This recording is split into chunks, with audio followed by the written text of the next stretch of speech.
हरे कृष्णा। प्रेम से बोलिए जीवित वाहन भगवान की जय। जीतिया माई की जय। ओम नमः शिवाय। प्रिय भक्तगणों, आज कृष्ण पक्ष आश्विन मास की अष्टमी तिथि है और आज महा पुण्य फलदायी जीवित व्रत है। ये जीतिया व्रत देवतुल्य संतान को देने वाली मानी जाती है। इस व्रत के प्रभाव से संतान दीर्घ आयु होते हैं। यह सबसे कठिन व्रतों में से एक माना जाता है। आज के दिन जीतिया व्रती महिलाएं इस पवित्र कथा को अनिवार्य रूप से श्रवण करना चाहिए, तभी व्रत फलदायी होता है। आज मैं सुना रही हूँ जीतिया व्रत की संपूर्ण 3 कथाएं। बड़ी ही दुर्लभ कथाएं।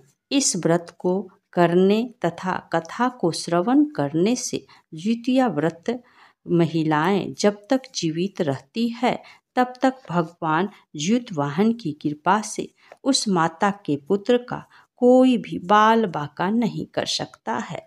इस व्रत कथा के प्रभाव से पुत्र की आयु लंबी होती है और घर में सुख समृद्धि तथा लक्ष्मी का वास होता है। तो आप सभी भक्तगणों इस पवित्र व्रत कथा को बड़ी श्रद्धा तथा प्रसन्नचित्त मन से सुनिएगा। चलिए भक्तगणों, जीवित पुत्रिका व्रत में चिल्हो सियारों की एक कथा भी सुनी जाती है।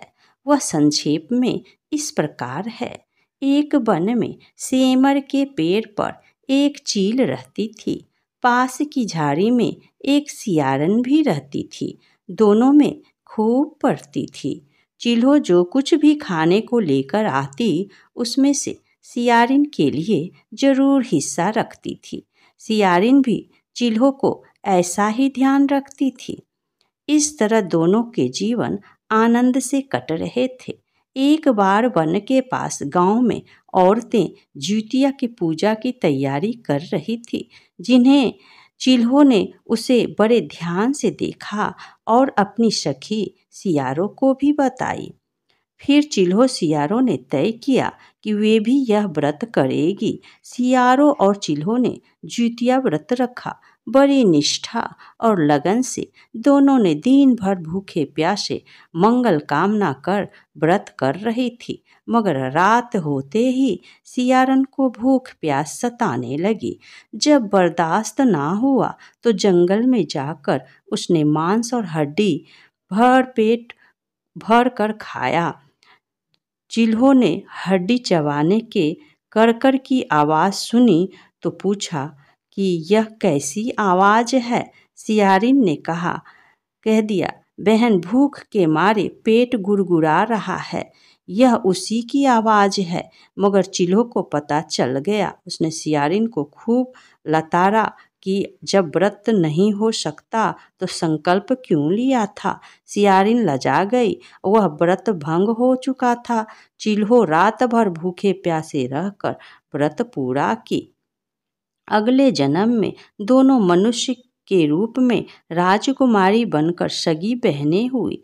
सियारन बड़ी बहन हुई और उसकी शादी एक राजकुमार से हुई। चिल्हो छोटी बहन हुई, उसकी शादी उसी राज्य के मंत्री पुत्र से हुई। बाद में दोनों राजा और मंत्री बने। सियारन रानी जी की भी बच्चे होते थे मर जाते थे, जबकि चिल्हो के बच्चे स्वस्थ और हट्टे कट्टे रहते थे। इससे उसे जलन होती थी। उसने कभी उनका सर कटवा कर डब्बे में बंद करा दिया। वह शीश मिठाई बन जाती है और बच्चों का बाल तक बाका ना होता है।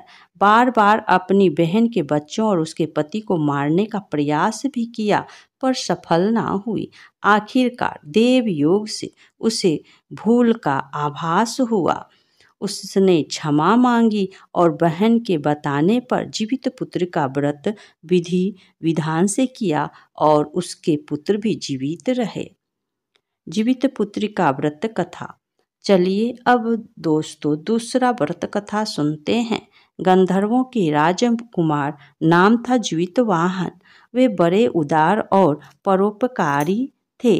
जीवितवाहन के पिता वृद्धावस्था में वानप्रस्थ आश्रम में जाते समय उनको राज सिंहासन पर बैठाया, किंतु उनका मन राजपाट में नहीं लगा।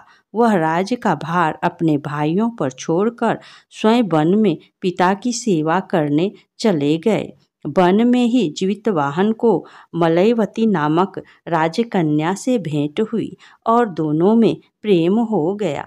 एक दिन जब वन में भ्रमण करते हुए जीवितवाहन काफी आगे चले गए, तब उन्हें एक वृद्धा विलाप करते हुए दिखी। पूछने पर वृद्धा ने रोते हुए बतलाया, नागवंश की स्त्री हूँ, मुझे एक ही पुत्र है। पक्षी राज गरुड़ के कोप से मुक्ति दिलाने के लिए नागों ने यह व्यवस्था की है। वे गरुड़ को प्रतिदिन भक्षण हेतु एक युवा नाग सौंपते हैं। आज मेरे पुत्र शंखचूड़ की बलि का दिन है। आज मेरे पुत्र के जीवन पर संकट है और थोड़ी देर बाद ही मैं पुत्र विहीन हो जाऊंगी। एक स्त्री के लिए इससे बड़ा दुख क्या होगा। उसके जीते जी उसका पुत्र ना रहे। जीवितवाहन को यह सुनकर बड़ा दुख हुआ। उन्होंने उस वृद्धा को आश्वासन देते हुए कहा, डरो मत, मैं तुम्हारे पुत्र के प्राणों की रक्षा करूंगा। आज उसके स्थान पर स्वयं मैं अपने आप को उसके लाल कपड़े में ढककर वध्यशिला पर लेटूंगा, ताकि गरुड़ मुझे खा जाए पर तुम्हारा पुत्र बच जाए। इतना कहकर जीवितवाहन ने शंखचूड़ के हाथ से लाल कपड़ा ले लिया और वे उसे लपेटकर गरुड़ को बलि देने के लिए चुनी गई वध्यशिला पर लेट गया।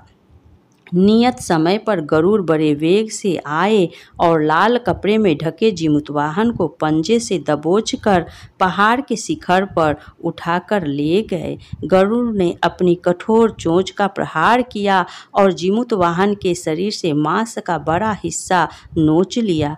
इसकी पीड़ा से जीवितवाहन की आंखों से आंसू बह निकले। वह दर्द से कहराने लगे।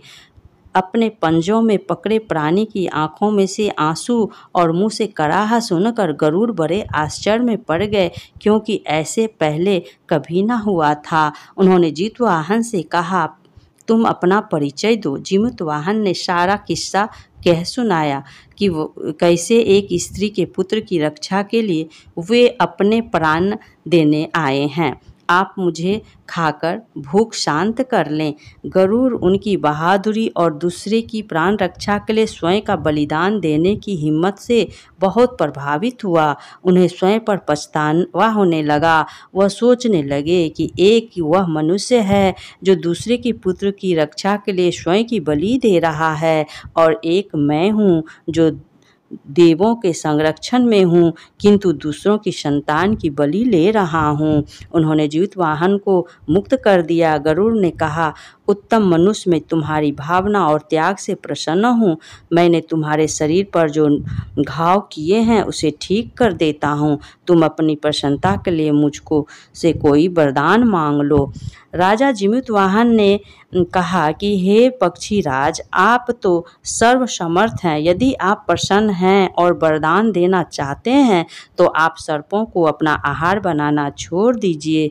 आपने अब तक जितने भी प्राण लिए हैं उन्हें जीवन प्रदान कीजिए। गरुड़ ने सबको जीवन दान दे दिया और नागों की बलि न लेने का वरदान भी दिया।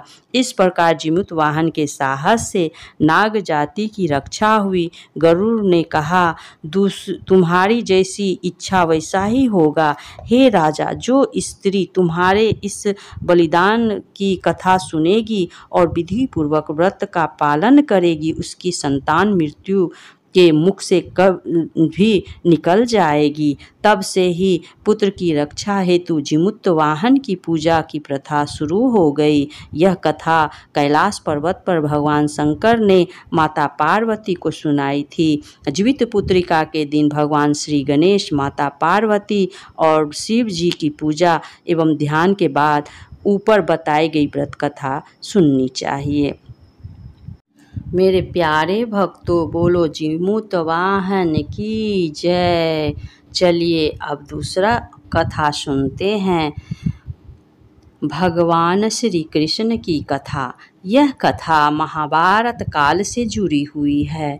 महाभारत युद्ध के बाद अपने पिता की मृत्यु के बाद अश्वत्थामा बहुत ही नाराज रहता था और उसके अंदर बदले की भावना तीव्र थी, जिस कारण उसने पांडवों के शिविर में घुसकर सोते हुए 5 लोगों को पांडव समझकर मार डाला था। लेकिन वे सभी द्रौपदी के 5 संतानें थी।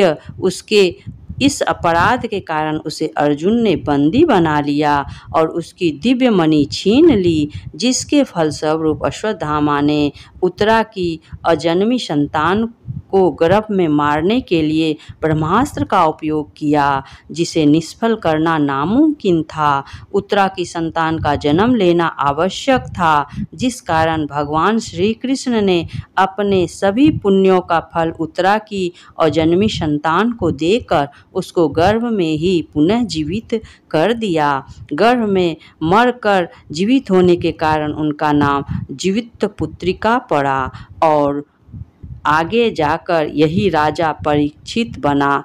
तब ही से इस व्रत को किया जाता है।